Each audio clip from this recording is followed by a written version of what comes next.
Mutagatifu uko yanditswe na Yohani.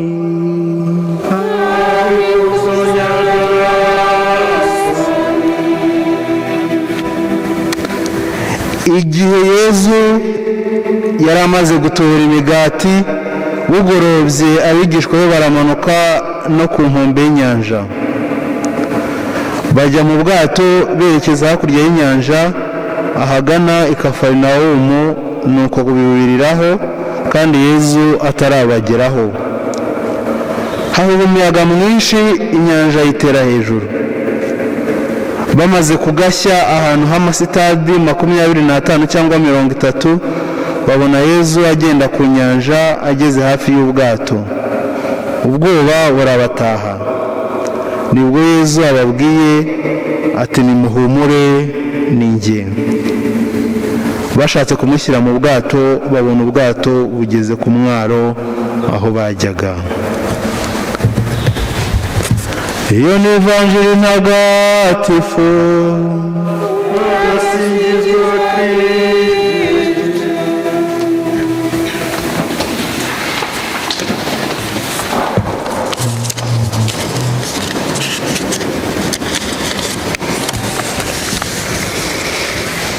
Bavandimwe, Kristo Yezu akuzwe. Igihe cya Pasika kirakomeje, n'amasomo ya none aradufasha gukomeza kumva neza iryo banga rikomeye ry'ubuzima bwacu.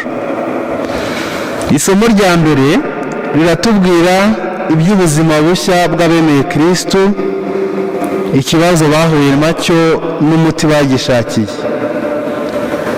Iri somo kandi riratwibutsa inshingano z'ingenzi z'umukristo, arizo ibikorwa by'urukundo no kwamamaza ingoma y'Imana. Na Evanjiri nubwo ivuga ibyabaye mbere y'urupfu n'izuka bya Kristo, ariko iratubwira uburyo Kristo yari yarateguriye abigishwa be, natwe adutegurira kwakira no kumva neza iyobera ry'urupfu n'izuka bye. Isomo rya mbere twumvise riratubwira uburyo ikoraniro ry'abemeye Kristo ryari ryiyongereye, haba mu mubare ndetse n'inshingano wari ufite. Twumvise ko ngo umubare wabo wari wiyongereye, ariko abapfakazi bavugaga ururimi rw'Igiheburayi bakabura ababitaho. Twibuke ko Yezu apfa, Pilato yashyize ku musaraba we ikimenyetso cyavugaga ngo Yezu umunyanazareti, umwami w'Abayahudi. Icyo cyapa kikaba cyari cyanditse mu Giheburayi, mu Kilatini ndetse n'Ikigereki. Bivuze ko i Yerusalemu muri icyo gihe izo ndimi eshatu zaravugwaga. Ikilatini cyavugaga n'Abanyaroma bari babakoronije, Ikigereki cyavugwaga n'abantu bari barabaye mu bihugu by'Ubugereki, kuko Ubugereki nibwo bwari bwabakoronije mbere y'Abanyaroma. Hanyuma n'Igiheburayi rwari ururimi kavukire rw'abo bantu.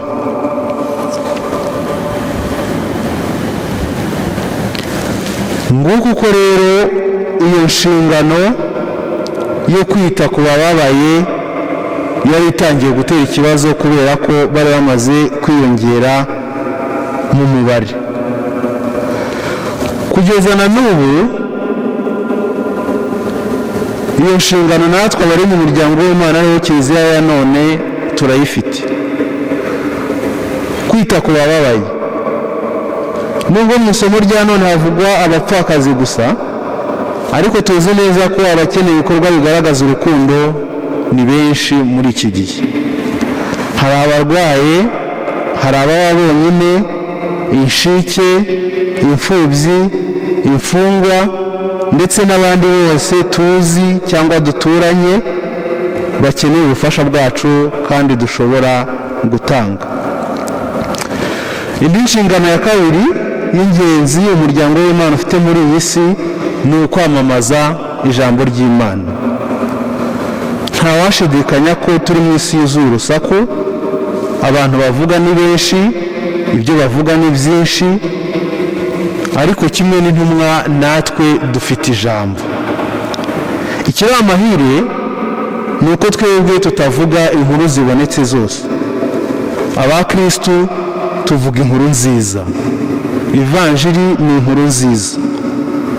Dufitiye inkuru nziza rero isi yacu, dufitiye inkuru nziza abantu duhura nabo, kandi dufite inkuru nziza ihumuriza abantu b'iki gihe, nk'uko Yezu yabwiye intumwa ze ubwo yazisanze mu bwato zagize ubwoba, arazibwira ati nimuhumure. Ngiyo inkuru natwe duhamagarirwa kwamamaza muri iyi si ya none.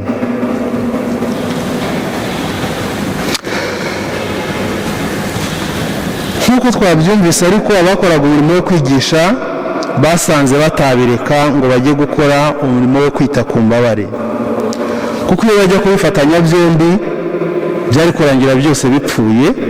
Nubwo bahisemo abantu bo kubafasha. Abatoreye umurimo twabumvise bari 7, harimo Stefano, twibuke ko nguyu ari we waje guhorwa Imana ku ikubitiro, ni umukristo wa mbere wahowe Imana mu mateka ya Kiliziya. Harimo Filipo, harimo Prokori, Nikanori, Timoni, Parmeni na Nikora. Twumvise kandi icyo bagendeyeho batora aba bagabo. Bari inyangamugayo, buzuye Roho Mutagatifu, bafite n'ubuhanga. Isi yacu nabwo nk'uko tubizi inyotewe abantu nk'aba. Imiryango turimo, imisozi dutuyemo, imijyi turimo, tuzi neza ko inyotewe n'abantu b'inyangamugayo bayoborwa na Roho Mutagatifu kandi b'abahanga.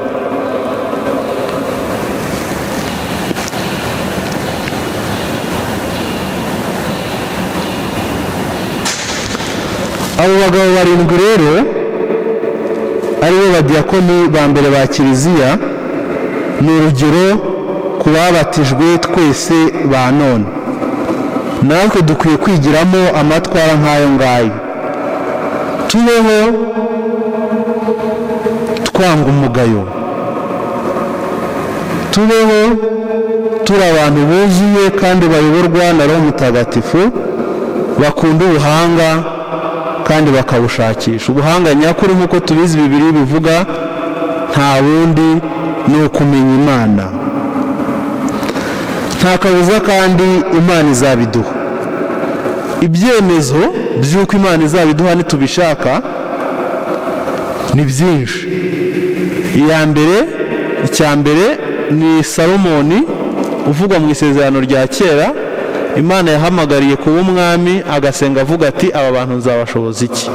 Nyihera ubuhanga, ngendere mu nzira zawe kugira ngo nzabashe kubayobora neza. Nk'uko tubizi ayo masengesho ya Salomoni yarujujwe. Imana yamuhaye kuba umwami w'umuhanga. Ikindi ni uko Kristo mu Ivanjiri avuga ati mushakashake muzaronka, mukomange muzakingurirwa. Ushakashaka kuba inyangamugayo, ukomanga kugira ngo Roho Mutagatifu azamuture amwuzure, uhiga ubuhanga nyakuri ari bwo bwo kumenya Imana, nta kabuza ko nawe azakomanga agakingurirwa, yashakashaka akaronka. Ikindi kimenyetso ni uko Kristo amaze kuzuka yahushye ku ntumwa ze azuzuzamo Roho Mutagatifu. Ibyo natwe bitubaho igihe dushatse Kristo aduha natwe iyo roho. Ndetse n'abatagatifu n'abahawe Imana nabo ni ingero zifatika, baba mu bihe byatambutse no mu bihe by'ubu, z'uko Kristo nyine akomeza guha abamukurikiye iyo nema y'ubunyangamugayo, akomeza kubuzuza Roho Mutagatifu no kubaha ubuhanga iyi si idatanga. Ikindi twumvise ni uko abatowe baramburiweho ibiganza n'intumwa zimaze kubasengera.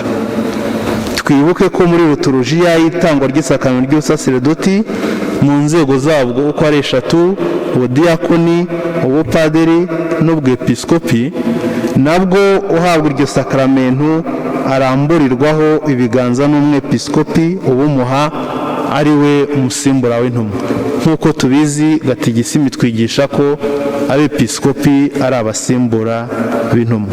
Ibyo bakora rero basengera kandi baramburira ibiganza ku bantu batorerwa imirimo y'ubupadiri, ubudiyakoni cyangwa ubwepiskopi, ni ibintu byatangiye mu bihe by'intumwa nk'uko twabyumvise.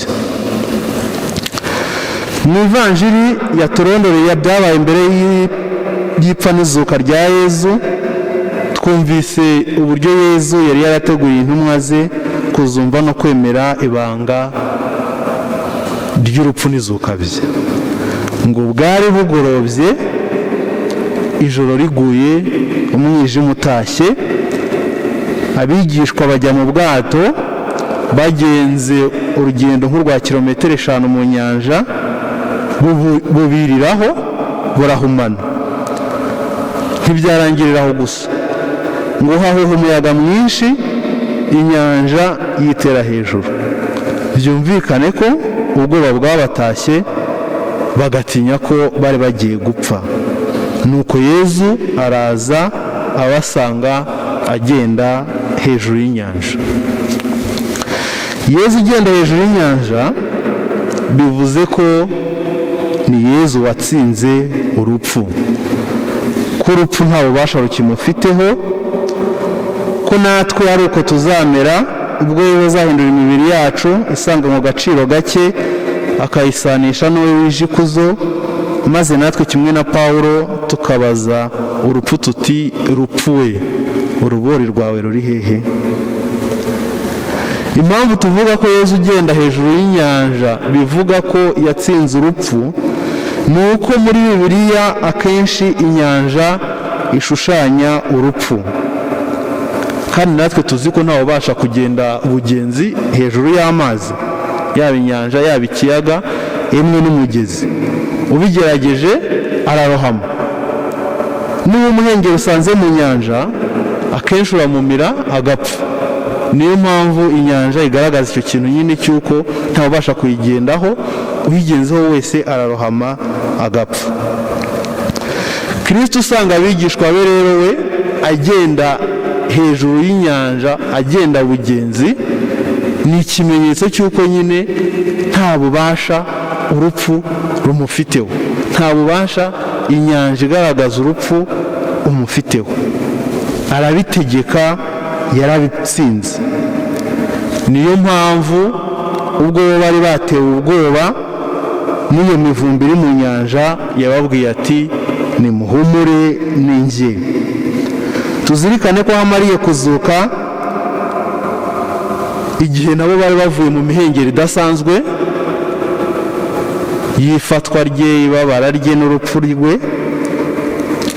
bagize ubwoba nk'uko twabyumvise mu isomo mu ivanjiri yo ku cyumweru, ngo bari bikingiranye kubera ubwoba, umuhengeri ari mwinshi nyine bumva ko urupfu rwabamize, ibyabo byarangiye. Ariko igihe Yezu aje abasanga, indamukanyo yabahaye yari nimugire amahoro, nimuhumure.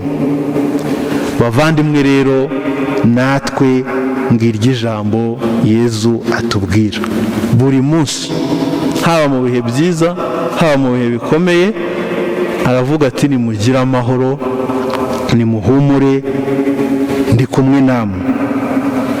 Kandi yarabivuze ati ndi kumwe namwe kugera ku mpera z'isi. Impera z'isi zivuga isi ituwe, ariko n'ibibazo by'isi nyine ntaho kure wagera Yezu ataba ari kumwe nawe. Nitugire amahoro rero, niduhumure. Yezu yatsinze urupfu, ni muzima, kandi urupfu n'ibibi nta bubasha bikimufiteho. Natwe tuzabitsinda. Dukomeze rero twishime kandi tunezerwe, kuko umwami wacu aturinze, ari umutsinzi, natwe azaduha gutsinda. Nyagasani Yezu nabane namwe.